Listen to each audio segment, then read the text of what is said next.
Alright.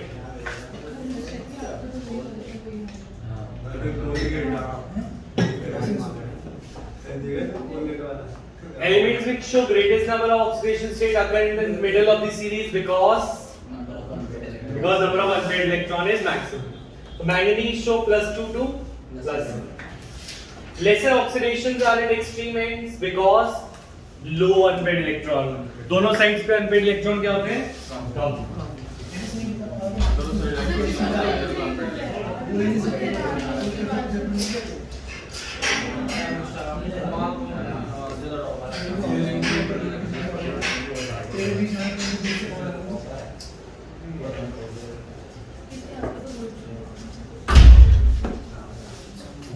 अच्छा, scandium की +2 is virtually unknown. Scandium +2 नहीं दिखाता, मैंने बताया था स्कैंडियम +3 ही दिखाता है. क्यों? क्योंकि स्कैंडियम की कॉन्फ़िगरेशन थी आर्गन 4s2 3d1. क्या ये एक लूज करके कोई फायदा है? नहीं. दो लूज करके फायदा है? नहीं. तीन लूज करके भी फायदा है. क्यों? क्योंकि तीनों लूज जब हो जाएंगे तो वो आर्गन की नोबल गैस में आ जाएगा. तो scandium shows +3 because of its noble gas configuration. ठीक है. कॉपर एंड जिंक +2, जिंक +2 दिखाता है क्योंकि D10 की कॉन्फ़िगरेशन चेंज नहीं होती. ये सब चीजें क्लियर है. इसके आगे यहाँ पर हम देख रहे हैं कि जो हायर ऑक्सीडेशन स्टेट है वो ऑक्सीजन के साथ देखने को मिलती है. टाइटेनियम की ऑक्सीडेशन नंबर +4 मैक्सिमम ऑक्सीजन के साथ. वेनेडियम का +5 ऑक्सीजन के साथ. क्रोमियम का +6 दिख रहा है. मैंगनीज का +7 दिख रहा है. तो ये किसी ने क्वेश्चन पूछा था ऑक्सो आयंस में ही क्यों हायर ऑक्सीडेशन स्टेट दिखता है? ऑक्सो आयंस में क्योंकि ऑक्सीजन की tendency to stabilise higher oxidation state is greater than that of fluorine. Fluorine जो होता है ज्यादा से ज्यादा उन्हें +4 +5 तक लेके जा सकता है, बट उससे ज्यादा ऊपर जाना है तो हमें ऑक्सीजन के साथ बॉन्ड बनाना पड़ेगा. अभी आगे आएगा, उसका रीजन मैं लिखवा दूंगा. तो हम ये देख रहे हैं हायर ऑक्सीडेशन स्टेट फ्लोरीन के साथ दिखता है या ऑक्सीजन के साथ? ऑक्सीजन के साथ. ठीक है. उनके आयंस भी याद रख सकते हैं कि कौन सा किसमें दिखाई देता है. TiO2 में 4, VO2+ में 4 5 और क्रोमियम में Cr2O7 में भी होता है वैसे. या फिर डाइक्रोमेट याद होगा Cr2O7 इसमें +6 दिखाई देता है. और मैंगनीज का MnO4- में +7 दिखाई देता है. तो ये चीजें याद रख लेंगे. उसके आगे अगर हम बात करें ऑक्सीडेशन स्टेट चेंज भी हो सकती है. वेनेडियम +5 दिखाता है पर वो 2 भी दिखाता है, 3 भी दिखाता है, 4 भी दिखाता है, 5 भी दिखाता है. तो वेरिएबिलिटी ऑफ ऑक्सीडेशन स्टेट ज्यादातर ये 2 यूनिट से चेंज होती है, 2 के में चेंज होती है, पर कभी-कभी ये 1 पे भी चेंज होती है. वेनेडियम 2, 3, 4, 5 सारी ऑक्सीडेशन स्टेट दिखाता है.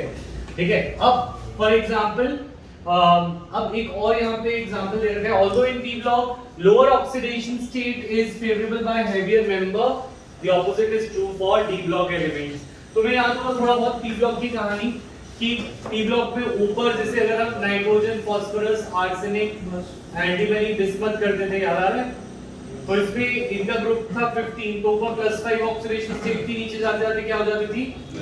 +3. 2 यूनिट कम होती जाती थी इनर्ट पेयर इफेक्ट की वजह से, राइट? पर तो नीचे पी ब्लॉक एलिमेंट्स में हेवियर ऑक्सीडेशन स्टेट्स जो होती हैं, heavier element show 2 units less than the group oxidation state due to inert pair effect. But D block में उल्टा होता है. डी ब्लॉक में heavier elements higher oxidation state दिखाता है. For example manganese, molybdenum, chromium, molybdenum and tungsten को अगर हम कंपेयर करें तो नीचे जाते जाते +6 की स्टेबिलिटी बढ़ती है. तो टंगस्टन ज्यादा स्टेबल होगा +6 में as compare to chromium in +6. तो this is very important point. D block में heavier element show higher oxidation state because इनका heavier nucleus is able to stabilise heavier higher oxidation state.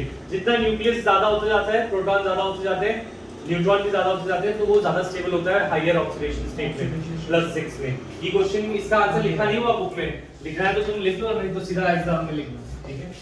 Next question लिखना है D block में heavier nuclei stabilise higher oxidation state mode. That is why that is why D block में heavier members show higher oxidation state. ठीक है, clear? ये point लिख लिया। Heavier nuclei stabilises higher oxidation state more. Nucleus जितना heavy होगा यानी जितना मास ज्यादा होगा वो हायर ऑक्सीडेशन स्टेट को ज्यादा स्टेबलाइज करता है। तो इस वजह से डी ब्लॉक में down the group stability of higher oxidation state बढ़ती है। ठीक है, नेक्स्ट। तो क्वेश्चन ऐसे भी आ सकता है, मोलिब्डेनम 6 टंगस्टन से कम more stable than Cr6, why? लिख लोगे? हां।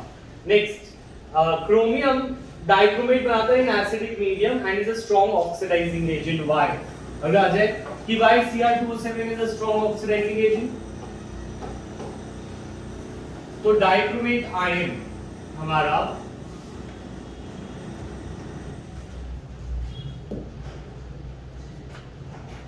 यहाँ पे क्रोमियम +6 ऑक्सीडेशन स्टेट में है, तो ये किसने जाना प्रेफर करते हैं? Cr2+, तो ये +2 ऑक्सीडेशन स्टेट में जाना प्रेफर करता है। तो 6 से जब 2 पे जाएगा तो खुद क्या करेगा? रिड्यूस। खुद रिड्यूस होगा तो दूसरों को क्या करेगा? Oxidise. So it will self reduce and act as an oxidizing agent. Clear everyone? लिखिए इसका आंसर।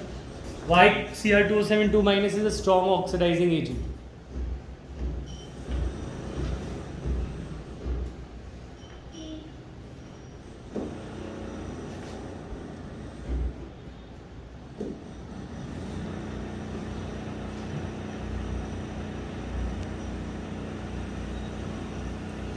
अच्छा, नेक्स्ट।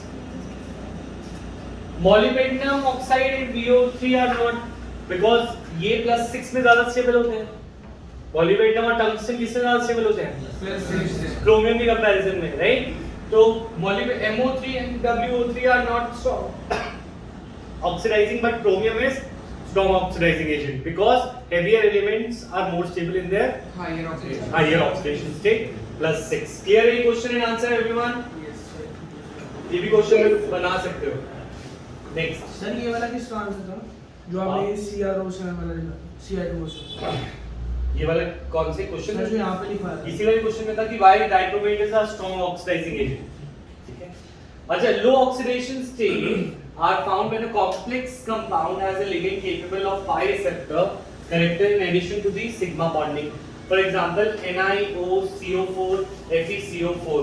तो क्वेश्चन वेरी इंपॉर्टेंट, यहाँ पे वेरी इंपॉर्टेंट तो नहीं, बहुत ही डीप में जाके ये क्वेश्चन मिला है। देखिए क्वेश्चन क्या कह रहा है? when are low oxidation state stable? When are low oxidation state stable for transition metals?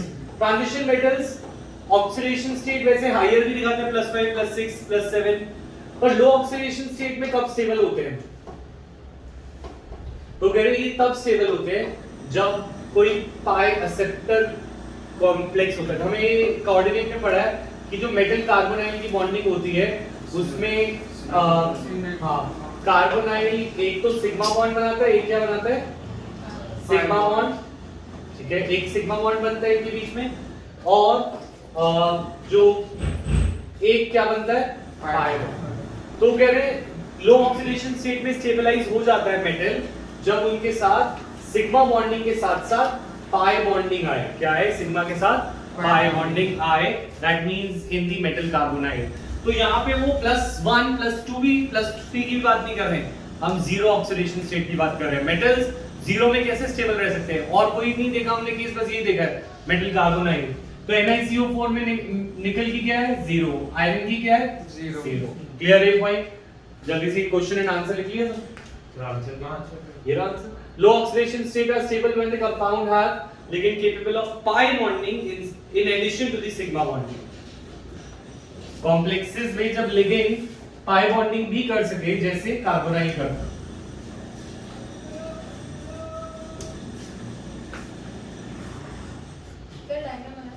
अगर आ गया 2-3 नंबर में तो बनाना पड़ेगा। ठीक है, याद रहेगा ये? Name a transition metal that does not exhibit variable oxidation state एक ही एलिमेंट का ट्रांजिशन जो एक ही ऑक्सीडेशन स्टेट दिखाता है वो कौन सा स्कैंडियम 3D में वैसे जिंक भी है जो सिर्फ +2 दिखाता है ना प्लस वो ट्रांजिशन नहीं है वो ट्रांजिशन नहीं है तो इसलिए आंसर में नहीं है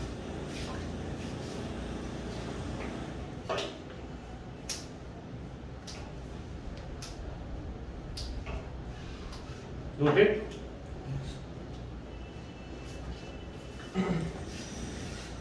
अच्छा higher oxidation states are seen in dash oxo anions of the transition metal oxo anions of the transition metal low oxidation state are more stable zero oxidation state is stable in carbon ions when there is a pi bond in addition to the sigma bond with the ligand याद रहेगा ये point ठीक है अच्छा which metal shows successive increase in oxidation number instead of 2 units vanadium 2 3 4 5 दिखाता है ठीक है समझ में आया बात next which is more stable in +6 tungsten molybdenum या chromium tungsten chromium +6 में स्टेबल नहीं होता उसका न्यूक्लियाई लोअर है तो उनके कंपैरिजन में कौन ज्यादा स्टेबल रहता है tungsten which is strong oxidising WO3 MO3 या Cr2O3 Cr2O3 स्ट्रांग ऑक्सीडाइजिंग समझ में आई बात नेक्स्ट अब इलेक्ट्रोड पोटेंशियल की बात करते हैं नेक्स्ट क्वेश्चन क्या था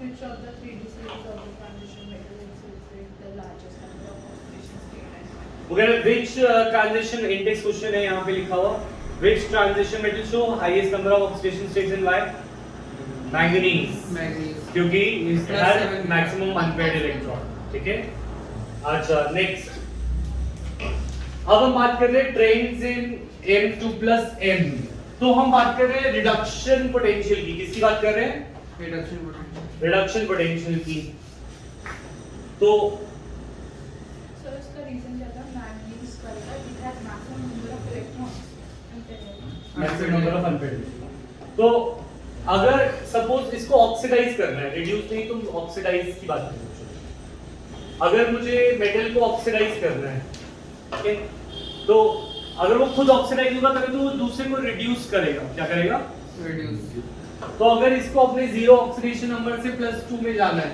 तो इसको कौन कौन सी एंथैल्पीज लगेंगी पहले इसे एटमाइजेशन देना पड़ेगा एटमाइजेशन एंथैल्पी दूसरा इसको आयनाइजेशन देना पड़ेगा ionisation enthalpy 1 plus ionisation enthalpy 2 तो ये बनेगा M2+ और फिर इसको हाइड्रेट करना पड़ेगा ये एक्वस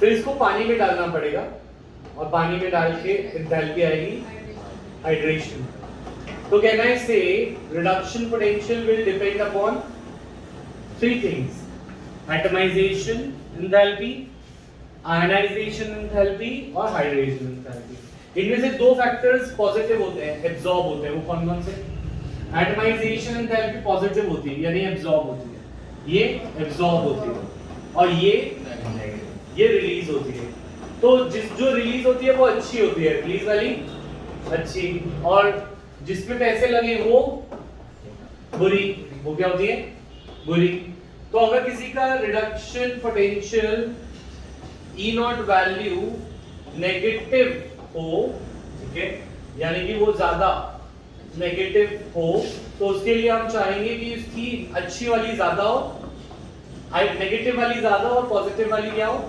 कम तो इस चीज से याद रखेंगे कि जिसकी हाइड्रेशन एंथैल्पी ज्यादा होती है वो ज्यादा अच्छा और उसको आयनाइजेशन कम हो जिसकी वो ज्यादा अच्छा रिड्यूसिंग एजेंट होगा यानी उसकी E0 वैल्यू नेगेटिव होगी तो it will be better reducing agent और खुद सेल्फ क्या होगा सेल्फ ऑक्सीडाइज बेटर रिड्यूसिंग वाली बात ये है कि अगर वो M सॉलिड से M+ पे जाना चाह रहा है तो वो खुद क्या हो रहा है रिड्यूस हो रहा है दूसरे को ऑक्सीडाइज करेगा ये सब कहानी हम उल्टी सोच रहे हैं तो यहाँ पे हमारी खुद बात होगी। ऑक्सीडाइज हो रहा है, दूसरे को रिड्यूस करेगा ना। खुद ऑक्साइड में दूसरे को रिड्यूस करेगा। तो इस केस में ई नॉट वैल्यू मैं कह रहा हूँ कि ये पूरा का पूरा प्रोसेस अब हमें उल्टा करना है। समझ में आ रही है? जब इसको उल्टा करेगा तो एंथैल्पी पॉजिटिव हो जाएगी और वो दोनों नेगेटिव हो जाएंगे जब हम रिएक्शंस को उल्टा करते हैं। तो उससे क्या होगा, जब ये खुद ऑक्सीडाइज होगा दूसरों को रिड्यूस करेगा तो ई नॉट वैल्यू अच्छी की वजह से पॉजिटिव होती है, स्पॉन्टेनियस। और अगर उल्टा जाएंगे ये सारी एंथैल्पी नेगेटिव हो जाएंगी। तो ये सब कंफ्यूजन ना क्रिएट करते हुए बस एक ही बात याद रखनी है इस पॉइंट पे हमें कि अगर ई नॉट नेगेटिव होता है तब होता है जब हाइड्रेशन ज्यादा हो और आयोनाइजेशन कम हो। मैं वो पूरा समझा सकता हूँ, अभी हो सकता है बीच में लिंक ना बन रहा हो तुम्हारा कि ये हम तो ऐसे चल रहे थे और अब सर ने उल्टा लिख दिया है रिड्यूसिंग, क्योंकि ये तो खुद ऑक्सीडाइज हो रहा है। ठीक है, तो अगर ये खुद ऑक्सीडाइज हो रहा है तो रिड्यूसिंग एजेंट अच्छा होगा। ये तो सही तो बात लिखी है मैंने, सही लिखी है ना? खुद ऑक्सीडाइज होगा तो बेटर रिड्यूसिंग एजेंट होगा, है ना? तो इस केस में पॉइंट इज दिस कि जो अच्छे रिड्यूसिंग एजेंट होते हैं उनकी ई नॉट क्या होती है, नेगेटिव होती है। तो नेगेटिव होने के लिए अब हमें ये याद रखना है कि हाइड्रेशन ज्यादा होनी चाहिए और आयनाइजेशन क्या होनी चाहिए, कम होनी चाहिए। ये बात दिमाग में बिठा लेंगे। तो अब अगर मैं बात करूं, ये देखो 0 की वैल्यू है और ये सारे डी ब्लॉक के एलिमेंट्स को प्लॉट कर रखा है इनकी ई नॉट वैल्यूज। सिर्फ एक एलिमेंट है जिसकी ई नॉट वैल्यू पॉजिटिव है, बाकी सबकी ई नॉट वैल्यू क्या है, नेगेटिव। तो इसमें मैं बोल सकता हूं इसमें या तो हाइड्रेशन कम रह गई है या इसकी आयनाइजेशन बहुत ज्यादा हो गई है, दो में से एक बात बोल सकते हैं। ठीक है, तो अगर पहले हम आंसर हमेशा जब भी लिखते हैं तो आयनाइजेशन के हिसाब से लिखते हैं। जो आयनाइजेशन देखना आसान है, 3D1 3D5 3D10 वाली बात है। और अगर आयनाइजेशन में हमें जवाब नहीं मिलता तो हम आंसर को हाइड्रेशन में लिखेंगे, अदरवाइज सबसे पहले हम आयनाइजेशन पे ध्यान देंगे। क्लियर है ये पॉइंट? नोट कर लिए सबने? क्वेश्चन करें इसके। अभी लाइट बंद करूंगा, इधर आ जाओ। अच्छा, तो copper has positive E naught value और इसी वजह से it is not able to liberate hydrogen from acid. तो कह रहे कॉपर की ई नॉट वैल्यू क्या होती है, पॉजिटिव। अगर कॉपर की ई नॉट वैल्यू पॉजिटिव है तो कॉपर क्या H+ से रिएक्ट कर पाएगा? देखते हैं। हम चाह रहे हैं कॉपर H+ में से H2 निकाल दे, एसिड में से क्या निकाल दे, H2 गैस। ठीक है, ये अब इलेक्ट्रोकेम के हिसाब से सोचो, इज दिस रिएक्शन फीजिबल और नॉट? क्यों? क्योंकि ई नॉट ई सेल क्या होता है, E naught cell minus E right minus E left. अच्छा, इसमें रिडक्शन किसका हो रहा है, प्लस से 0, तो ये रिडक्शन हो रहा है SHE वाले ई हाइड्रोजन का, और माइनस ऑक्सीडेशन किसका हो रहा है, 0 से 2 प्लस ऑक्सीडाइज हो रहा है कॉपर। तो E reduction minus E oxidation, right minus left, यही होता है ना। SHE की वोल्टेज कितनी होती है, 0। और कॉपर की इन्होंने क्या बोला है, 0.3 पॉजिटिव। कॉपर की क्या है, पॉजिटिव 0.34 होती है वैसे। तो इसकी ई नॉट सेल क्या आया, -0.34। इज दिस रिएक्शन स्पॉन्टेनियस और नॉन स्पॉन्टेनियस? यानी कॉपर हाइड्रोजन को रिप्लेस कर सकता है या नहीं? अगर जिंक होता है इसकी जगह पे, तो जिंक होता तो उसकी ई नॉट वैल्यू क्या, -0.76, उसकी क्या है, नेगेटिव। अगर -0.76 है, देखो ये रही -0.76 स्टेप ग्राफ, और कॉपर की क्या है 0.34, तो इसकी -0.76 है, तो क्या जिंक रिप्लेस कर सकता है, क्योंकि इसकी नॉट वैल्यू क्या आ रही है, पॉजिटिव। तो जब सेल पोटेंशियल पॉजिटिव आता है तो हमारा डिस्प्लेसमेंट हो सकता है, राइट? ये हमने पढ़ा था। तो इसी तरीके से सिर्फ ऑक्सीडाइजिंग एजेंट इसको रिएक्ट कर पाते हैं, जो खुद ऑक्सीडाइजिंग एजेंट अच्छे हो। Nitric acid and sulphuric acid copper के साथ रिएक्ट करते हैं, बाकी एसिड इसके साथ रिएक्ट नहीं करते। ठीक है, अब पॉइंट इज दिस कि क्यों नहीं करते, व्हाई इज, क्वेश्चन आता है व्हाई इज कॉपर की ई नॉट वैल्यू पॉजिटिव? तो उसका आंसर लिखा है, कॉपर में जो आयनाइजेशन एंथैल्पी होती है वो बहुत ज्यादा होती है और हाइड्रेशन उसको काउंटर नहीं कर पाती, यानी कि हाइड्रेशन कम रहेगी और आयनाइजेशन इनके क्या हो गए, एक्स्ट्रा। ये लिख लो जल्दी question, why does copper have positive E naught value?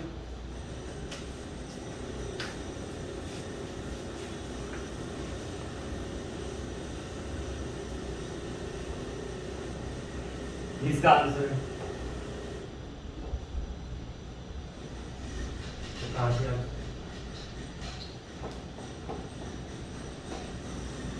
high energy to transform Cu to Cu2 plus is not balanced by its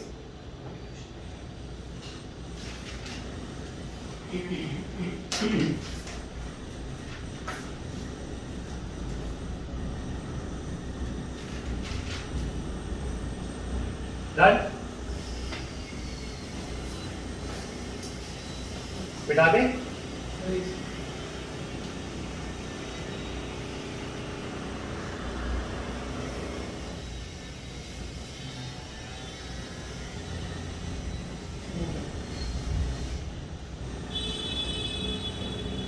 अच्छा मैं क्वेश्चन आ जाए E naught value of Mn is more negative than expected question लिखो E naught for Mn is more negative than expected देखो manganese की negative जितनी होनी चाहिए थी उसकी कहीं यहाँ पे होनी चाहिए थी ये टेबल में अगर पहाड़ चढ़ रहा है तो ऐसे ही पहाड़ चढ़ता पर मैंगनीज कहाँ आ गई नीचे आ गई तो अगर किसी की मोर नेगेटिव हो गई तो यानी उसमें क्या ज्यादा है या तो हाइड्रेशन बहुत ज्यादा है या आयनाइजेशन बहुत लो है तो तुम खुद सोचो पहले आंसर किससे लेते हैं आयनाइजेशन से या हाइड्रेशन से आयनाइजेशन से पहले आयनाइजेशन से सोचते हैं मैंगनीज का आर्गन 4s2 3d5 दो इलेक्ट्रॉन निकालना क्या आसान है इसमें यस क्योंकि इसकी कंफिगरेशन क्या हो जाएगी 3d5 और 3d5 स्टेबल रहेगा तो कह रहे से कि मैंगनीज की आयनाइजेशन एंथैल्पी लो है इसीलिए उसकी E not more negative than expected हो रही है क्लियर है भाई तो ऐसे क्वेश्चन का आंसर खुद बना लोगे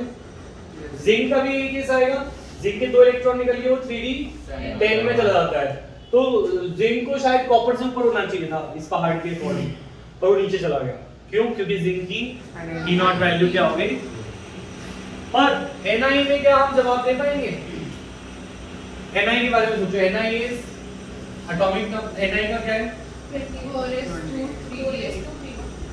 4s2 3d अब यहाँ पे दो इलेक्ट्रॉन निकालने से कोई स्टेबिलिटी आ रही है नहीं आ रही ना T2G ना Eg ना कुछ भी नहीं बना अगर हम जो S वाले जो इलेक्ट्रॉन का अगर हम D में ले जाए तो स्टेबल हो जाएगा नहीं इसके अंदर आंसर है हाइड्रेशन जब आयनाइजेशन से आंसर नहीं मिलेगा तो इसका आंसर क्या है हाइड्रेशन तो बोलेंगे इसकी हाइड्रेशन इज मोर या मोर नेगेटिव या लेस नेगेटिव मोर नेगेटिव निकल की हाइड्रेशन मोर नेगेटिव है तो तीन क्वेश्चन इसी लाइन से बन गए पहला निकल मैंगनीज का E नॉट वैल्यू नेगेटिव ज्यादा क्यों है due to its low ionisation zinc का भी क्यों लो है due to sum of ionisation is less ठीक है और निकल का क्यों ज्यादा है because of its high hydration enthalpy clear है भाई यस और नो एवरीवन होगा तो हाई हो जाएगा अगर मोर नेगेटिव होगा तो हाई हाइड्रेशन नहीं हाँ हाँ हाँ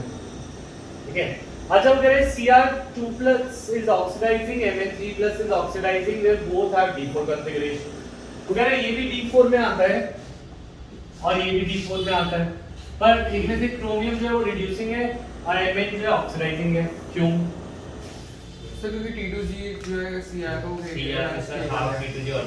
हाँ क्रोमियम जो है देखो सबके अपने स्टेबिलिटी इशू होता है कोई जेई करना चाहता है तो कोई नीट करना चाहता है ना तो पॉइंट इज दिस तो देखा जाए तो T2G भी स्टेबल है और D5 भी स्टेबल है क्रोमियम के लिए क्या ज्यादा स्टेबल है T2G हाफ फिल और मैंगनीज के लिए क्या स्टेबल है D5 तो क्रोमियम जो है एक इलेक्ट्रॉन लूज करके T2G हाफ फिल करना चाहता है D3 में क्या होगा T2G जो होता था d ऑर्बिटल उसके अंदर नीचे 3 आते हैं और ऊपर 2 तो क्रोमियम को चाहिए कि मैं T2G को हाफ फिल कर लूं और manganese on the other hand चाहता है कि मैं अपनी D5 को फिल कर लूं तो दोनों केसेस में स्टेबिलिटी तो आ रही है पर दोनों के रीजंस अलग है क्रोमियम एक में स्टेबल ज्यादा होता है और मैंगनीज एक में तो क्रोमियम D4 होने की वजह से इलेक्ट्रॉन लूज करने की वजह से खुद क्या हो जाएगा ऑक्सीडाइज एंड एक्ट करेगा as a reducing agent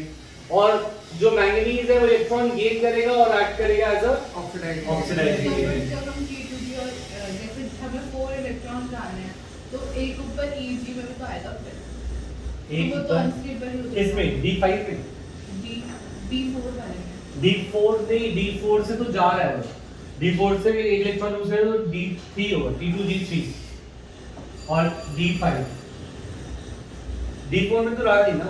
clear है ये पॉइंट सबको? यस और नो? कोई डाउट है तो पूछो। लिख लिया ये क्वेश्चन एंड आंसर, बना लिया, याद रहेगा? सर इसमें ये कैसे पता चलेगा कि वो T2 के अंदर ही फिल हो रहा है, क्योंकि आपको कोऑर्डिनेशन तो दे नहीं रखना है। हाँ नहीं, की कोऑर्डिनेशन कॉम्प्लेक्स है या नहीं, ये बात कर रहे हो ना। अभी वही चीज जब इन्होंने स्टार्टिंग में बोला था, इन्होंने बोला था जब हम इलेक्ट्रॉन डालते हैं निकालते हैं तो उसे एनर्जी के चेंजेस बहुत सारे होते हैं, तो वो एनर्जी के चेंजेस हर एक के अंदर अलग चीज लाते हैं। ये ऑर्गेनिक की तरह नहीं है कि हम इसके अंदर कंसेप्ट बना लेंगे। हमने जो ऑब्जर्व किया हम वो लिख रहे हैं। मतलब क्या है कि क्रोमियम के लिए D5 में भी जा सकता था वो, पर उसके लिए क्रोमियम के लिए हमने देखा है उसके प्रोटॉन न्यूट्रॉन न्यूक्लियाई की वजह से उसके लिए क्या ज्यादा स्टेबल है, लोअर ऑक्सीडेशन स्टेट, तो वो D उसमें चला जाता है। हाँ T2G में। पर सर जैसे कोऑर्डिनेशन में आता है कि ऑक्टाहेड्रल में वो दोनों अलग-अलग है, लोअर एनर्जी वाले। हाँ। तो ऐसा जरूरी थोड़ी कि T2G में जाए, Tg में भी जा। कोऑर्डिनेशन नंबर फिक्स होता है, जैसे क्रोमियम में 6 है तो वो स्प्लिटिंग हमेशा उसमें करता है ऑक्टाहेड्रल में। 2+ में ऑक्टाहेड्रल। हाँ ठीक है, तो मतलब कोऑर्डिनेशन निकल जाए से वो टेट्राहेड्रल नहीं रखता है, तो ऐसे होता है। अच्छा ये समझ आ गया? नेक्स्ट है E0 value of copper is positive and what is the possible reason for this? We have done already. Yes. अच्छा इसमें एक और पॉइंट लिखा है जो हमने मिस करा, इसकी एटमाइजेशन भी हाई है। क्या हाई है? एटमाइजेशन। ठीक है, और एनसीईआरटी ने खुद ने नहीं लिखा हुआ वहां पे जब इन्हें इसका आंसर लिख रहे हैं, पर हिंट में यहाँ पे दे रखा है, तो ये भी ऐड कर दो प्लीज। अभी हमने पीछे आंसर इसका लिखा था, उसमें हमने क्या लिखा था? High energy required to transform, ये लिखा था ना M, उसमें सॉलिड था क्या? Solid था, copper। Solid था? Solid to aq. अरे सॉलिड था, तो दैट मींस सॉलिड से चल रहे हैं, तो सॉलिड से पहले एटमाइजेशन भी आएगी, फिर आयनाइजेशन भी आएगी, तो फिर हाइड्रेशन। तो यहाँ पे जब उसने सॉलिड लिख दिया यहाँ पे, तो दैट मींस हमें उसको क्या लिखना पड़ेगा?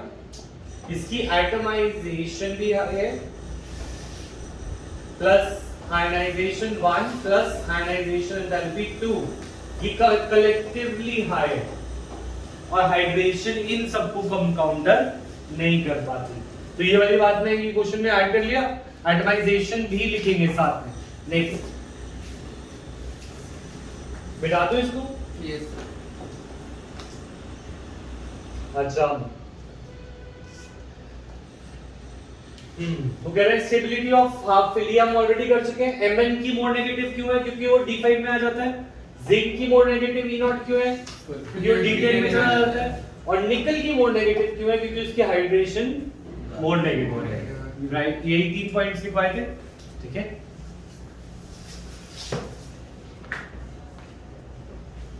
नेक्स्ट। अच्छा, an examination of E0 value show the varying trends। अब 3+ 2+ की बात हो रही है, यानी ऑक्सीडेशन जब Sc2+ से 3+ में जा रहा। सर चीज पूछनी थी कि जो Mn2+ और Zn2+ है इनकी मोर नेगेटिव आयनाइजेशन टाइप पे है, क्योंकि वो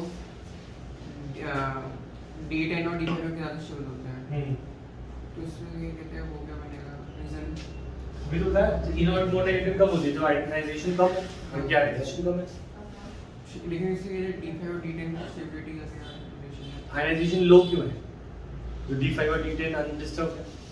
अरे कल तो आया नहीं था, कल का नहीं किया, कल किया था ना हमने कि इनकी सेकंड आयनाइजेशन लो क्यों होती है जिंक और मैंगनीज की? क्योंकि इनका D5 और D10 अनडिस्टर्ब रहता है और एक इलेक्ट्रॉन निकालेंगे दोनों पेयर्ड S2 के आप एम्प्टी हो जाता है। राइट, ठीक है।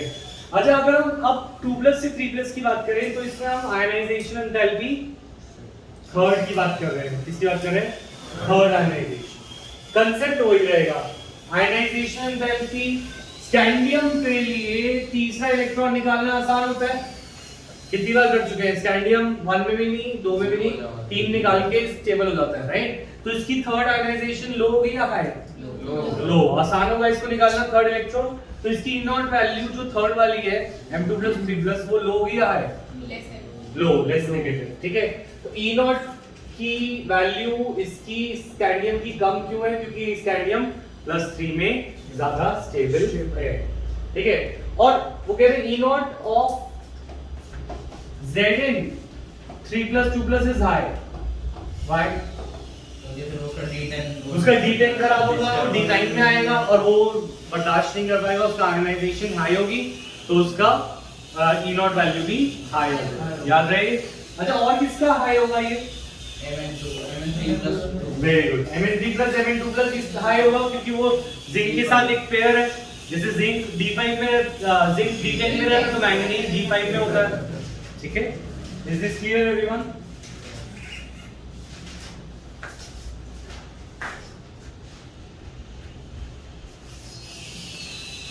Alright, trends in higher oxidation state. So +7 is not represented by simple halide. मेरा मैंगनीज में +7 सिंपल हैलाइड नहीं दिखाते।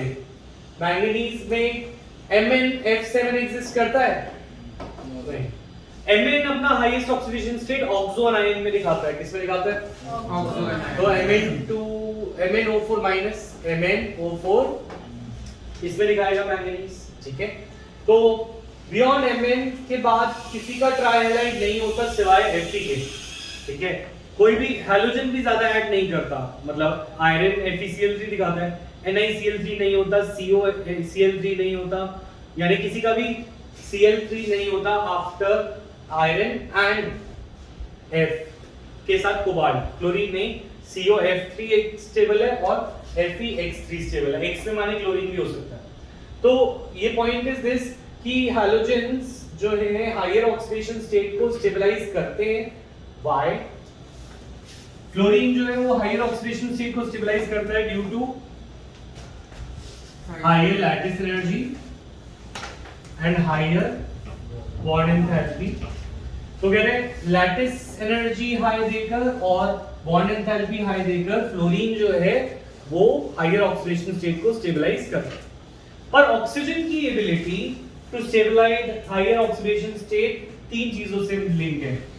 तो एक इसके सिर्फ दो रीजन है। फ्लोरीन कैसे हायर ऑक्सीडेशन स्टेट को स्टेबलाइज करता है? दो reason, one is higher lattice energy and higher bond enthalpy. पर ऑक्सीजन को देखिए तो ऑक्सीजन के पास ये दो पॉइंट हैं, higher lattice, higher bond enthalpy, और इसके पास एक और चीज है, क्या? Formation of multiple bond. हाँ, ये मल्टीपल बॉन्ड भी बना लेता है। क्या बना लेता है? Multiple bond. तो कौन ज्यादा superior in stabilising higher oxidation state? Oxygen, क्योंकि उसके पास एक पॉइंट एक्स्ट्रा है, that is ability to form multiple bond, जो फ्लोरीन के पास नहीं है। याद रहेंगे? ठीक है, बिठा दूं? फ्लोराइड्स, अच्छा ठीक है, हम ये मान रहे हैं कि फ्लोराइड हायर ऑक्सीडेशन स्टेट में इतने अच्छे नहीं है, तो लोअर में होंगे, लोअर में भी नहीं है, ठीक है।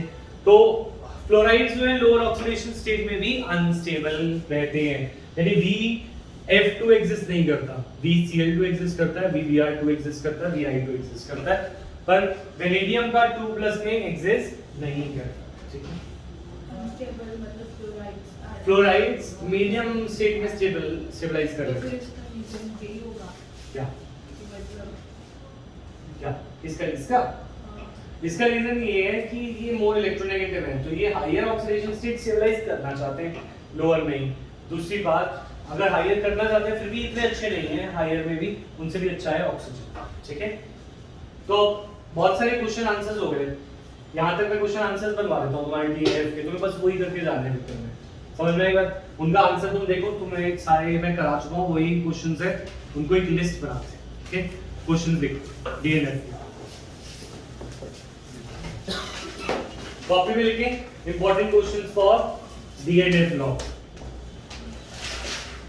DNF में कंपाउंड है, कंपाउंड है।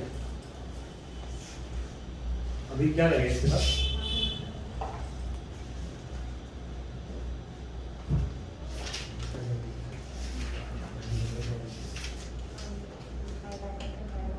ऑलमोस्ट खत्म ही हो गया चैप्टर, बस ये मैग्नेटिक प्रॉपर्टीज वगैरह हैं, 2 मिनट से काम आ रहा है अभी कराओ।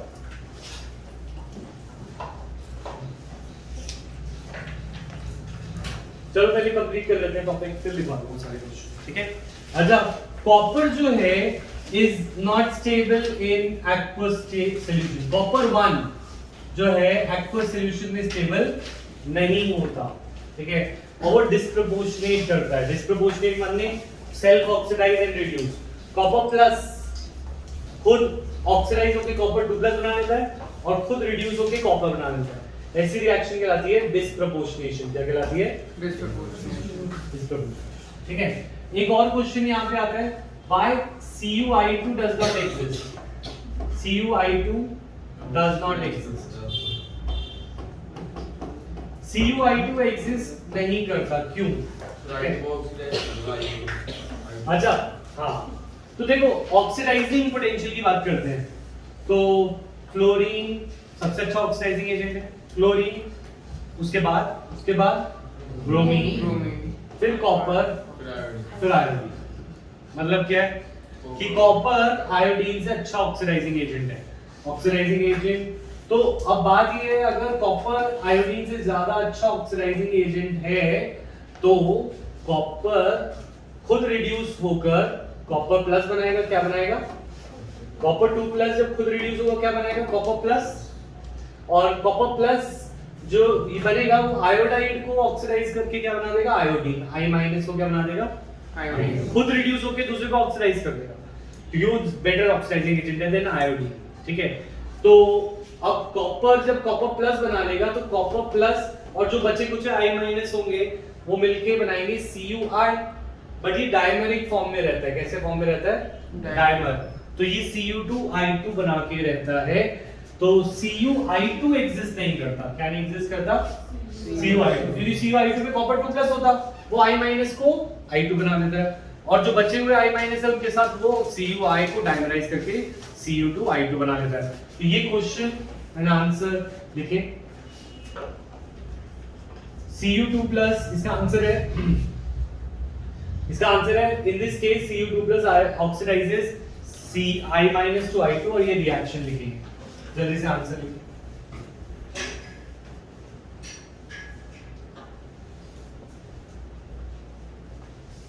Cu हैलाइड में 2 प्लस में वेट है, अपने आप को रिड्यूस कर लेता है। Cu2 प्लस दूसरे को ऑक्सीडाइज कर देता है, प्रोसेस में खुद रिड्यूस हो जाएगा। इसका आंसर मार्क करो। ऑक्सीडाइजिंग एजेंट हो जाएगा। ये इसका आंसर।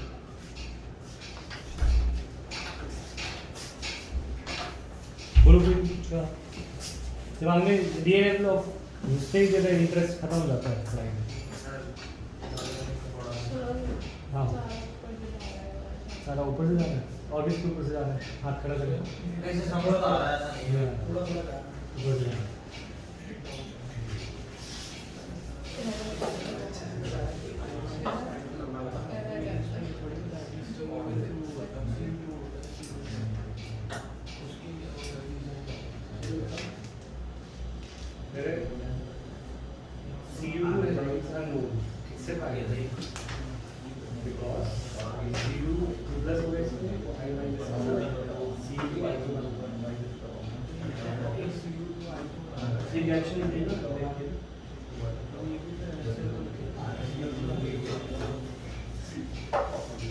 और नितांश को नहीं आ रहा, दिवांशु, शीला, और किसको नहीं आ रहा?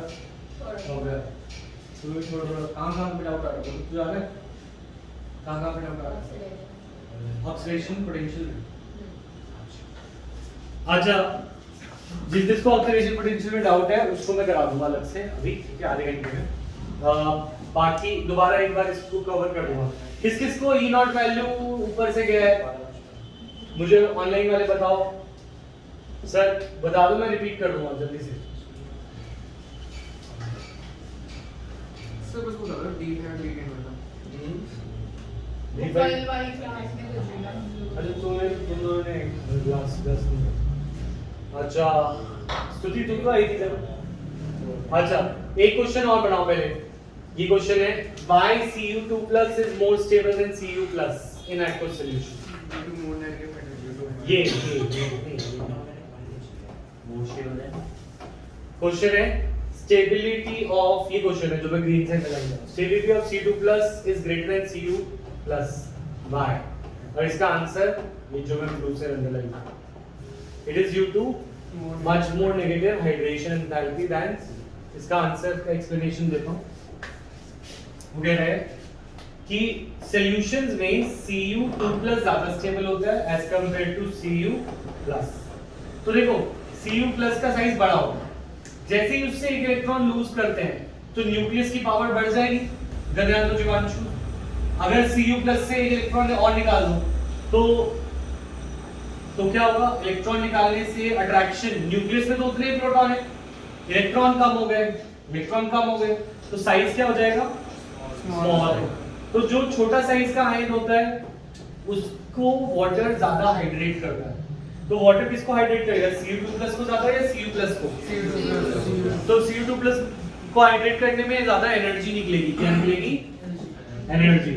और Cu2+ से जो एनर्जी निकलेगी वो Cu को Cu2+ बनाने के लिए काफी होती है।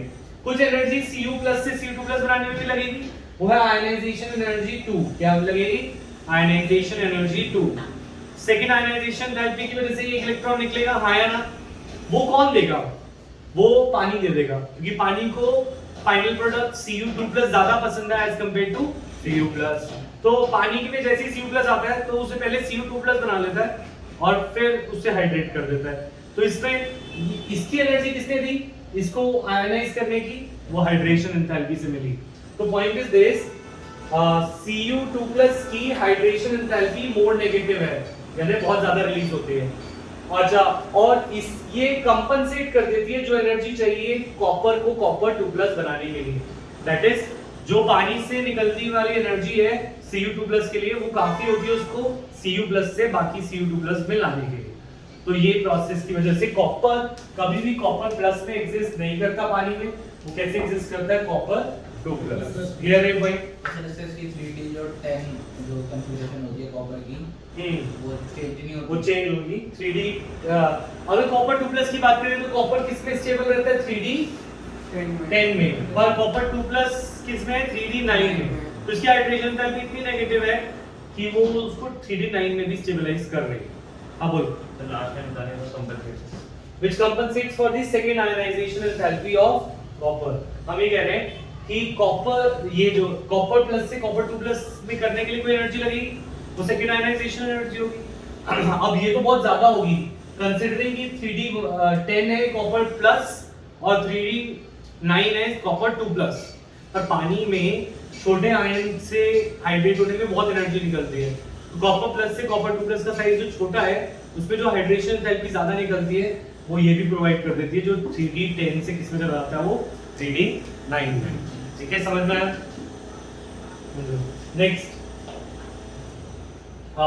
ये हम कर चुके हैं। Ability of oxygen to stabilise higher oxidation state yes is more than that of oxide. ठीक है, जल्दी करो।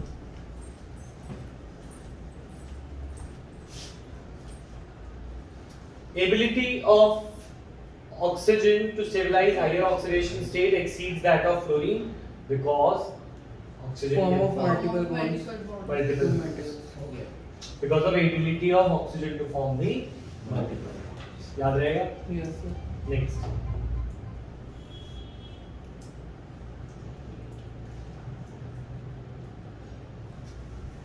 अभी अजीब सा क्वेश्चन देखो। How would you account for oxidizing power in NO2+, Cr2O7, MnO4-? और इनका आंसर देखो एनसीईआरटी का।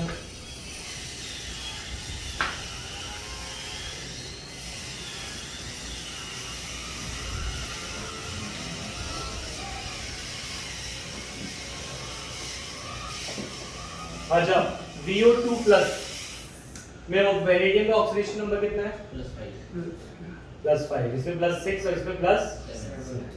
ठीक है, +7 से +2, +6 से +2 और वेनेडियम जाएगा +2 में।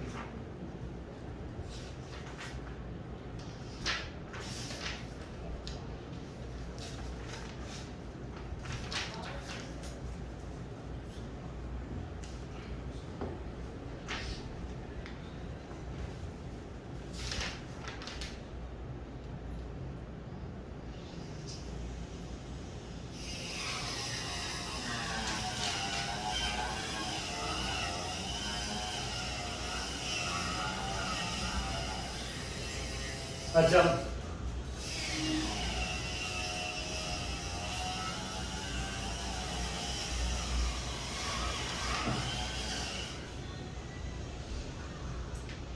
चलो यहाँ तो कुछ नहीं दे रहे, हम इधर देखते हैं। वो कह रहा है कि जिसमें ये खुद कैसे है ऑक्सीडाइजिंग एजेंट, क्या है ऑक्सीडाइजिंग एजेंट, तो खुद क्या होंगे जो ऑक्सीडाइजिंग एजेंट में वो रिड्यूस होते हैं। तो मैंगनीज MnO4- से जाता है Mn2+ में, किस में जाता है क्रोमियम जाता है Cr2+ में, और वेनेडियम जाएगा, वेनेडियम का मुझे याद नहीं है, तो वेनेडियम का हो सकता है वो 2+ में जाए। तो अब अगर हमें देखना है कि ये सारे के सारे क्या जा रहे हैं लोअर ऑक्सीडेशन स्टेट में जा रहे हैं, तो कह रहे हैं इसके अंदर जो ऑक्सीडाइजिंग पावर है वो उनकी जो रिड्यूस स्पीशी है उसकी स्टेबिलिटी से देखी जाती है। द पॉइंट इज दिस कि MnO4- का ऑक्सीडाइजिंग नेचर इसलिए अच्छा है क्योंकि Mn2+ is strong, is more stable. कैसा है मोर स्टेबल। तो ये सबसे आसानी से Mn2+ में चला जाता है। Mn2+ क्यों स्टेबल है? क्योंकि वो D5 कॉन्फ़िगरेशन है। वो क्या है? D5 है हायर। अच्छा on the other hand Cr2+ is 3D4 क्योंकि ये होता है 4s1 3D5, ठीक है ना। और ये क्या है 3D रेडियम है, स्कैंडियम, टाइटेनियम, वेनेडियम 3D3, ठीक है।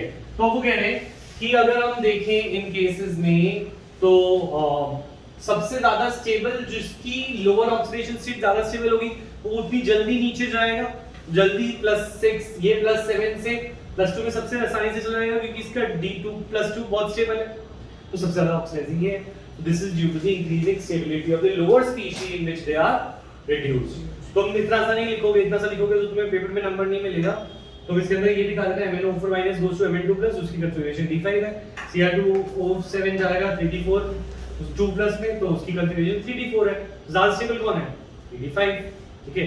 और वेनेडियम में भी ऐसा कुछ स्टेबिलिटी नहीं है, वैसे 3D2G में वो स्टेबल हो सकता था 2+, बट फिर भी 3D5 being more stable in this case, क्योंकि हमारे को क्वेश्चन में ही गिवन है increasing stability of lower species. Lower species ये +7 में, इसकी लोअर स्पीशी जिसमें वो रिड्यूस हो रहा है वो क्या है 2+, तो 2+ में इस इनकी स्टेबिलिटी से इसको बताया जाएगा। इनमें जो इनकी लोअर स्पीशी है उनकी स्टेबिलिटी के कंपैरिजन में उनके एजेंट को बताया जाएगा। समझ आया ये या नहीं आया? आया नहीं आया? तो तीनों का दिमाग बंद है क्या? जीवांशु, नितांश, यश क्या हो गया? ऑर्गेनिक की पसंद आती है इसको। अच्छा, how would you account for irregular variation in the ionization enthalpy? Sir chromium ज्यादा स्टेबल नहीं होगा उससे Mn2, क्यों? वो तो 3D5 में चलेगा। 3D4 में जाएगा ना। क्रोमियम होता है आर्गन 4s1 3D5। दो इलेक्ट्रॉन निकालो, पहले किससे निकलेंगे? 1 से और फिर 3 से, ठीक है। How would you account for regular variation in the ionization enthalpy of first and second series in the transition metal? तो आयनाइजेशन एंथैल्पी का इरेगुलर वेरिएशन होता है due to stability of D0, D5 and D0 में आता है scandium 3+, titanium 4+, vanadium 5+, D5 में आता है हमारा Mn2+, क्रोमियम प्लस तो होता ही नहीं, तो उसको बोलेंगे, और हमारा आयरन 3+, ठीक है। और D10 में आता है Zn2+, ठीक है, और कॉपर प्लस, ठीक है। सर क्रोमियम प्लस में लिया क्रोमियम प्लस हाइड्रोजन में बात हो रही है, ऑक्सीडेशन स्टेट नहीं होती। एक्वस में होता है ना, एक्वस में भी Cr2+ एग्जिस्ट करता है, जैसे कॉपर का क्या एग्जिस्ट करता है 2+, हां हाइड्रेशन ज्यादा होता है इसलिए, ऑल्दो 3D5 स्टेबल है, और फिर भी हाइड्रेशन के हिसाब से की वजह से। तो क्लियर है ये पॉइंट? नहीं आया ये भी? आयनाइजेशन एंथैल्पी में अजीब लो हाई क्यों होते हैं? क्योंकि कभी D0 स्टेबल हो जाता है, कभी D5, कभी D10, तो कभी D5 से लूज करना में हाई हो जाती है, कभी D5 में आने पे लो हो जाती है, कभी D0 में आने पे लो हो जाती है, D0 और D10 को चेंज करने से हाई हो जाती है। तो ये हम एक्सप्लेन कर सकते हैं इस तरीके से, याद रहेगा? यस और नो एवरीवन? सो गए क्या आज? इनऑर्गेनिक बहुत बुरी लग रही है मुझे लग रहा है तुम्हें। अच्छा नेक्स्ट,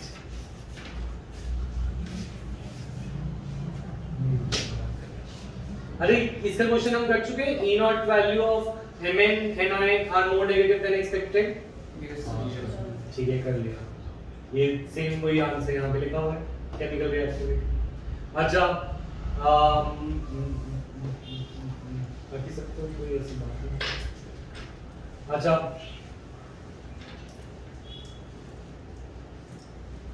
कौन कौन स्ट्रॉन्ग ऑक्सीडाइजिंग एजेंट्स हैं? Ti2+, V2+ and Cr2+। अगर तुम चाहो तो ये रिड्यूसिंग एजेंट्स हैं, ये क्या है? Reducing agents. और कौन कौन ऑक्सीडाइजिंग एजेंट अच्छे हैं? Mn3+ and CO3+। तो ये याद रख लो, स्ट्रॉन्ग ऑक्सीडाइजिंग एजेंट्स कौन है? Mn3+ और CO3+। और स्ट्रॉन्ग रिड्यूसिंग एजेंट्स कौन है? Ti2+, V2+ and Cr। इनके ऊपर इंडिविजुअल क्वेश्चन भी आ सकता है कि why is Ti2+ strong oxidizing, why is strong reducing, ये क्यों strong reducing है, ये क्यों है, उसको हम देख लेंगे कॉन्फ़िगरेशन से। किससे? कॉन्फ़िगरेशन से। ठीक है, अगर कॉन्फ़िगरेशन में आंसर नहीं मिला, आयनाइजेशन पहले किसी का आंसर नहीं मिला, तो हम उसको किस पे डाल देंगे? हाइड्रेशन। समझ में आई बात? ठीक है, तो करके देखेंगे। अब सारे क्वेश्चन लिखवा देता हूं जो क्वेश्चन आ सकते हैं। हां बोले। देखो थोड़ा कुछ नहीं आ रहा, फॉर्मेशन ऑफ कलर डायग्राम्स को आएगा। पर रीजनिंग क्वेश्चन यहीं तक है, इससे आगे तो बहुत इजी पार्ट है। फॉर्मेशन ऑफ कलर और ये सब चीजें बहुत इजी। जिसको डीएनए में अभी भी दिक्कत हो रही है वो मेरे साथ अलग से आ जाएगा। ठीक है, पहले तो वीडियो देख ले, फिर इसके ये दो क्वेश्चन देखो। Explain the irregularity in the above. E not values given है। इरेगुलरिटी क्या है? -1.18 क्रोमियम की क्या होगी? लेस नेगेटिव या मोर नेगेटिव? मोर नेगेटिव नहीं, लेस नेगेटिव है ना। अच्छा अगर हम देखें वेनेडियम से क्रोमियम की less negative, sir less negative तो मैंगनीज की, या फिर हम ये सोचें अगर सपोज ये नॉर्मल चल रहा हो, एक्चुअली में दिक्कत तो मैंगनीज के साथ है। किसके साथ है? मैंगनीज, निकल और एक और बोला था हमने, किसकी values more negative and expected है? जिंक तो गिवन है ना। तो एक्चुअल में देखो -1.18 हो सकता है ये नॉर्मल ऑर्डर -0.91 ऊपर जा रहा है। कैसे जा रहा है? माइनस नेगेटिव वाला नीचे, उससे ऊपर -0.9। अब इसको और ऊपर जाना चाहिए था, ये वापस से किस पे आ गया? -1. तो ऑर्डर किसमें गड़बड़ है? इसमें गड़बड़ था क्रोमियम में या मैंगनीज में? क्योंकि उसके आगे देखो फिर वो -0.44 ऊपर हो गया। समझ में आ रही है बात? और ये चीज हम याद ही कर चुके हैं। 3 में ये सेकंड आयन ई नॉट वैल्यू का डिफरेंस है, वो है मैंगनीज और निकल और जिंक। यहाँ पे मैंगनीज और निकल की बात है, हम कर चुके हैं ये बात। हम बोलो सर निकल में तो -2.5 है, वो तो ऊपर जा रही जाएगा। -2.28 0.28 से बट नीचे आ जाएगा ना, -0.25 ऊपर जाते हैं, ऊपर जा रहा है। मोर नेगेटिव देन एक्सपेक्टेड। अभी टेबल में देखते हैं। निकल की, अब देखो ये आयरन की थी, है ना? हमें तो बट मैंगनीज और निकल और जिंक की देखनी है। हाँ वैसे मुझे बताओ आयरन की कितनी गिवन है उस टेबल में, उस क्वेश्चन में? -0.44 कोबाल्ट की -0.2 -0.28 नीचे आ जाएगा ना कोबाल्ट का। नहीं, कोबाल्ट ऊपर जाना चाहिए। अच्छा ब्लू वाली ऑब्जर्व्ड वैल्यू कैलकुलेट। अच्छा ऑब्जर्व्ड वैल्यू अलग है और कैलकुलेटेड अलग है। तो ऑब्जर्व से देखो, किससे देखो? ऑब्जर्व से। तो ये देखो ये ऊपर जा रहा था, ये ऊपर गया और इसकी क्या आ गई? नीचे। फिर ये ऊपर थोड़ी सी निकल में, थोड़ी सी नीचे as compared to the graph. ऊपर तो है। नीचे है, मतलब इसके ऊपर जाना चाहिए जो था। वैल्यूज देखते हाँ वो 2.8 और 2.5 है। हाँ पर मोर नेगेटिव देन एक्सपेक्टेड। हम एक्सपेक्ट क्या कर रहे थे? थोड़ा तो ऊपर जाए, पर एक्सपेक्टेशन से वो नीचे, उससे नहीं, देन एक्सपेक्टेड। ठीक है, समझ आई बात? तो इसीलिए निकल की थोड़ी सी है क्योंकि वो हाइड्रेशन की वजह से, किसकी वजह से? आयनाइजेशन की वजह से मोर नेगेटिव हो जाती थी, जैसे जिंक और ये दोनों किस वजह से होती थी? आयनाइजेशन एंड एंथैल्पी लो होने की वजह। और ये वाला थोड़ा सा मोर, ये है निकल का which is little less than the expected। ठीक है, तो अब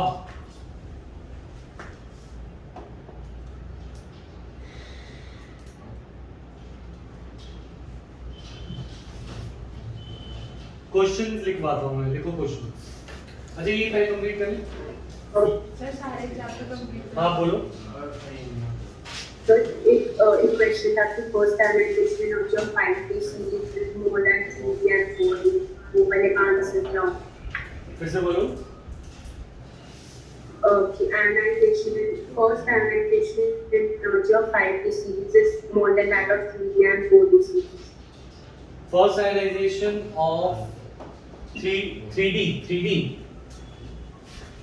Of 5D series. ionization enthalpy of 5D is more than 3D and 4D। इसका रीजन बताओ मुझे। उसमें अट्रैक्शन ज़्यादा होगा, वो साइज छोटा होगा। ठीक है। अच्छा तो ionization enthalpy is 5D की ज्यादा है। तो 5D जब आता है 4D और 5D का साइज सिमिलर हो जाता था, याद है? Lanthanide contraction। जब 5D आता है तो उसके साथ 4F भी फिल हो चुका होता है। और 4F की वजह से शील्डिंग क्या हो जाती है? पुअर शील्डिंग से इफेक्टिव न्यूक्लियर चार्ज क्या होता है? हाई। और अट्रैक्शन बढ़ जाएगी तो आयनाइजेशन एंथैल्पी बढ़ जाएगा। साइज छोटा, आयनाइजेशन एंथैल्पी हाई। तो इसका आंसर लैंथेनॉइड कॉन्ट्रैक्शन ही है। That is filling of 4F before 5D। Next why is E naught value of Mn3 plus Mn2 plus couple more positive than Cr3 plus Cr2 plus and Fe3 plus Fe6? वही चीजें आ रही है बार वही तो चीज है। तीन चीजों को बार बार इन्होंने पूछा है कि मैंगनीज का क्यों लो है, जिंक का क्यों लो है और निकल का क्यों लो है। वही चीज है, इस क्वेश्चन में भी वही था, इस क्वेश्चन में भी वही था। ठीक है। अच्छा why is highest oxidation number of a metal exhibited in oxide only? क्योंकि इसकी 3 पॉइंट्स थे क्या ability, lattice enthalpy, bond enthalpy and ability to form multiple bond. अच्छा कौन सा ज्यादा रिड्यूसिंग अच्छा है, Cr2+ या Fe3+? क्यों? क्योंकि वो स्ट्रॉन्ग रिड्यूसिंग एजेंट है। क्यों है? वो तो बुक में तो याद किया ना, अब से एक्सप्लेन करना है। अच्छा कोई चीज रिड्यूसिंग हो तो खुद क्या होगी? ऑक्सीडाइज। तो Cr2+ मान लो Cr3+ में जा रहा है, किस में जा रहा है? और Fe किस में जा रहा है? Fe3+ में। ठीक है। अच्छा Cr3+ और D2G हाफ फिल स्टेबिलिटी हो ये था D4 D4 और ये जाएगा D3 में। अच्छा और यहाँ पे D5 नहीं D6 और D देखो प्रॉब्लम ये है, ये D3 में जा रहा है और ये ठीक है, ये D3 में जा रहा है, D5 में, दोनों ही स्टेबल हैं। तो दोनों ही अच्छे ऑक्सीडाइजिंग एजेंट होने चाहिए, पर फिर भी क्रोमियम बेटर ऑक्सीडाइजिंग है क्योंकि हमने ऊपर पढ़ा था, है ना? रिड्यूसिंग। अच्छा बेटर रिड्यूसिंग है, खुद ऑक्सीडाइज हो रहे हैं दोनों, तो दोनों रिड्यूसिंग एजेंट होने चाहिए, पर बेटर कौन था? क्रोमियम, क्योंकि ऊपर पढ़ा था, ये लिखा था ना। तो पॉइंट इज दिस, जैसा क्वेश्चन का आंसर इन्होंने लिखा हुआ था पीछे वाले एग्जांपल में कि the oxidizing potential is seen by the stability of the lower oxidation state in which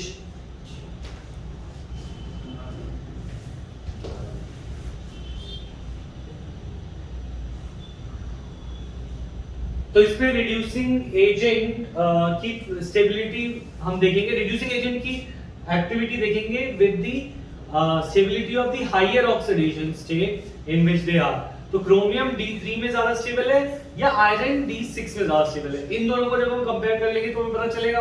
और इसमें हम ये बोलेंगे D3 में भी स्टेबल है क्रोमियम क्योंकि C2G हाफ फिल्ड है, it is relatively more stable then Fe। अब अगेन रीजन बहुत सारे, एक्सचेंज एनर्जी वो सब चीजें तो D5 में बन रहे हैं, तो कुछ ना कुछ रीजन उसके भी रहे होंगे, तो हम इसको इसी तरीके से एक्सप्लेन करेंगे कि इसमें T2G3 is more stable then the D5 of the Fe3+। तो ये लिख लो इसका आंसर, जल्दी से लिखिए।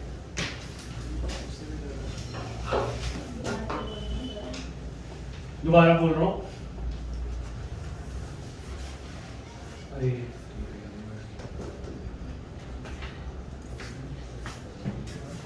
इसका आंसर लिख लो। The reducing potential can be explained by answer बता रहा हूँ। Reducing potential can be explained by stability of